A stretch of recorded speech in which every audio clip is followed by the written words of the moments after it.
Karena di sini para pakar pun ada yang mengatakan itu ayat itu sebenarnya tambahan. Ada. Ini bedanya. Kristen tuh jujur. Karena kami itu begini sebentar, biar jangan gini. Kami itu tidak punya iman seperti imannya orang Islam bahwa kitab itu jatuh dari langit. Kami tidak punya iman yang seperti itu. Alkitab itu adalah kesaksian dari para saksi mata. Buku yang ditulis oleh manusia, dibuat, dikodifikasi oleh manusia, semua bisa dijelaskan. Namanya Alkitab yang sejati itu harus turun dari surga, jatuh dari langit. Padahal umat muslim tidak punya kitab yang jatuh dari langit juga.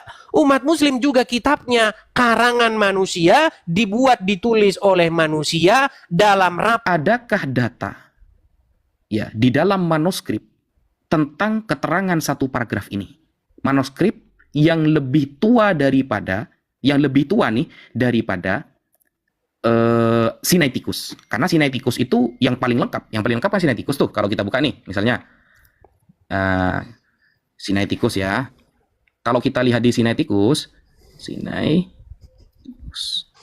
Nah, ini kalau kita buka di sini, maka ini akan menimbulkan banyak ayat-ayat tambahan nanti teman-teman. Kita akan membuktikan di sini akan banyak ayat-ayat tambahan. Misalnya, kalau kita lihat di Markus, bentar ya. Yakin saya nggak paham di sini pasti. Yakin sih. Di dalam Markus ini Mark chapter 1 ya, chapter 1, lalu kita buka Markus 16 misalnya ini kan ada 16 ada 16 chapter nih. Ya. 16 chapter. Nah, di sini ini kan abad yang paling tua. Nah, ternyata chapter 16 itu sampai 8 ayat. Sampai 8 ayat. Sedangkan di Bible yang sekarang sampai 20 ayat. Bayangkan. Zaman sekarang sampai 20, dari 8 jadi 20, di abad keempat itu masih 8, di abad sekarang ke-25 ini menjadi 20 ayat. Berarti Bible itu tergantung abadnya. Semakin tambah abadnya, semakin naik harga BBM, semakin banyak ayatnya. Apakah begitu? Nah, berat, jadi, saudara-saudara.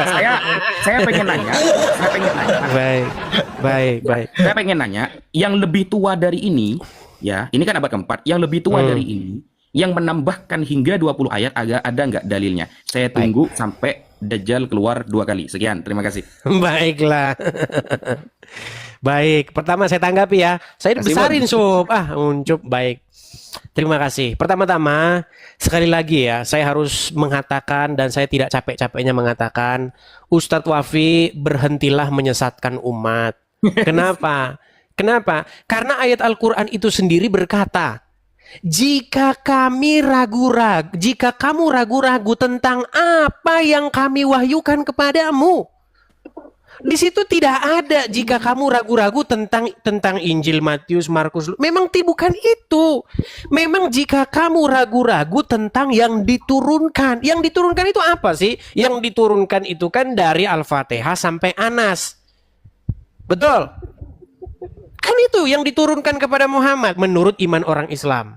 Dari surat Al-Fatihah sampai surat Anas, kalau kamu punya keraguan tentang itu, tanyakanlah kepada orang-orang yang membaca kitab sebelummu. Sebelum engkau Muhammad, siapa mereka? Sudah pasti adalah ahli kitab Yahudi maupun Nasrani. Jadi umat Islam itu sebetulnya harus merujuk kepada apa yang dibaca sebelum Muhammad lahir, yaitu Injil dan Taurat.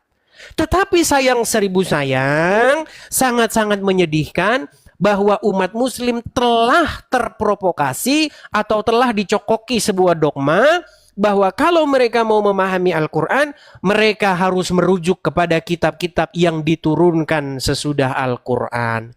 Inilah yang dipakai oleh Ustadz Wafi untuk memelintir ajaran agama Islam. Padahal ajaran agama Islam itu sejatinya harus merujuk kepada kitab-kitab sebelumnya.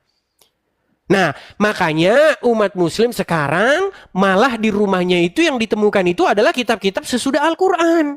Contoh, kitab Ibnul Qayyim Al-Jauziyah, di mana dikatakan bahwa nanti di surga nanti burung-burung lelaki di sana berdiri 70 tahun dan tidak turun-turun.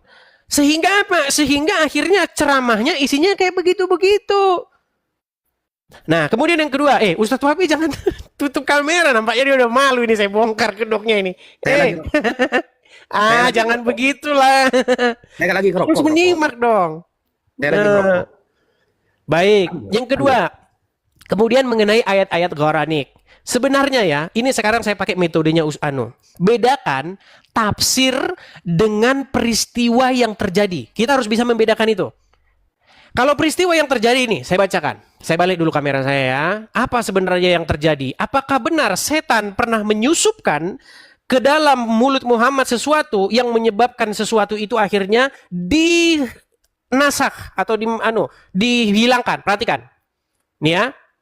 Di dalam tafsir Ibnu Katsir itu latar belakangnya surat Al-Hajj ayat 52 ya. Nih, Imam Ibnu Katsir berkata, banyak para mufasir yang menyebutkan di ayat kisah Quranik, sejenis burung air, serta kembalinya para sahabat yang sudah berhijrah ke Habasyah karena mereka mengira bahwa kaum musyrik Quraisy sudah masuk Islam. Singkat ceritanya adalah sebagai berikut. Perhatikan. Dari Sa'id bin Jubair, ia berkata, Rasulullah Shallallahu Alaihi Wasallam ketika di Mekah membacakan surat An-Najm. Ketika sampai kepada ayat nih, afara atur mulyata wal auza, ya inilah caranya, wa manaras dan seterusnya nih. Artinya, maka apakah patut kamu hai orang-orang musyrik menganggap Al-Lata dan Al-Uzza Al-Manat yang ketiga yang paling terkemudian? Setan memasukkan godaan lisan ke beliau. Jadi setan itu sempat memasukkan sesuatu ke mulut Rasul. Itulah Quranik yang utama dan perantara yang dapat diharapkan. Maka mereka orang-orang musyrik berkata, belum pernah sebelum ini menyebut yang baik-baik terhadap Tuhan kita. Maka beliau, maksudnya Muhammad, sujud dan mereka pun ikut sujud. Kemudian Allah Azza wa Jalla menurunkan ayat ini.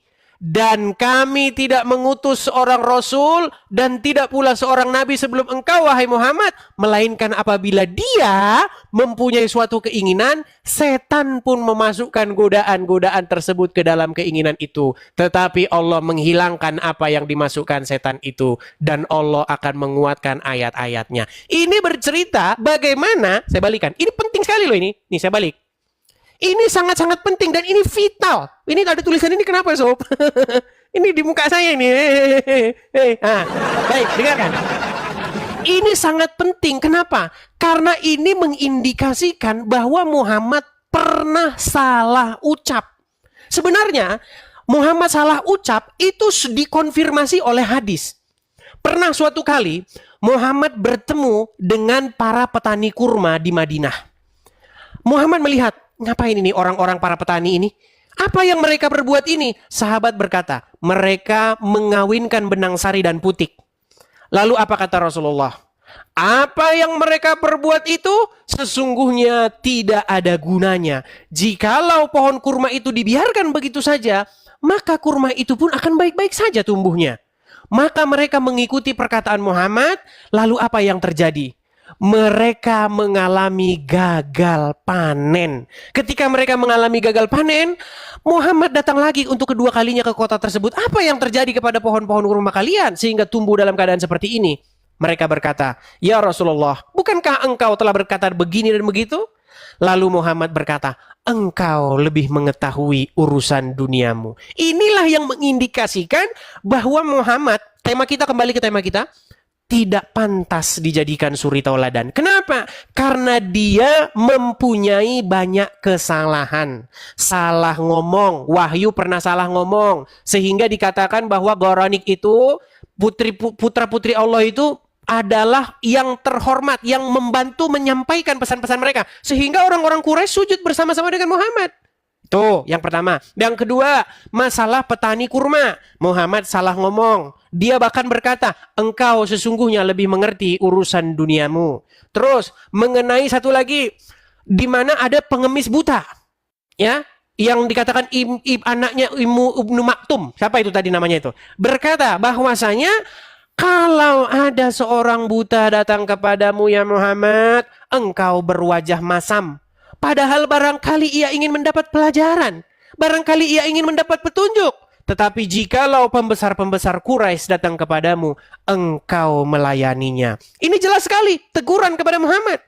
Jadi, janganlah kalian berlebih-lebihan kepada Rasul. Bukankah di dalam Al-Quran dikatakan, sesungguhnya kami tidak membeda-bedakan. Jelas, yang dibedakan dan diutamakan itu hanyalah Isa ibnu Maryam.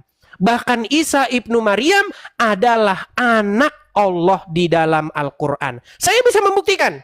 Saya tantang Yusuf PI, saya tantang Wafi dan semua teman-teman. Saya akan membuktikan dari dalam Al-Quran bahwasanya Isa anak Allah dan umat muslim wajib menyembah dan berbakti kepada Isa. Sama kok nanti. Ya, sama Baik, kita di live besok waktu itu. kita atur. Oke. Makanya jangan lupa Bentar follow dulu, kau Edis kebanyakan TV. muter. Kau Nggak kebanyakan tahan dia. muter. Tidak tahan dia. Jawaban buat Ustadz Wafi mana? Saya akan menjawab. Tenang. Saya akan menjawab. Saya akan menjawab. Baik. Banyak muter kau. Lanjut. Ya, nanti itu dijawab ya. Kemudian, jelas saya tutup dulu dengan ayat Al-Quran. Muhammad itu berkali-kali memang dia melanggar Al-Quran. Ya, dikatakan di dalam Al-Quran apa? Surat Al-Isra ayat 37 atau 36. Janganlah engkau mengatakan sesuatu yang kamu tidak memiliki pengetahuan tentangnya.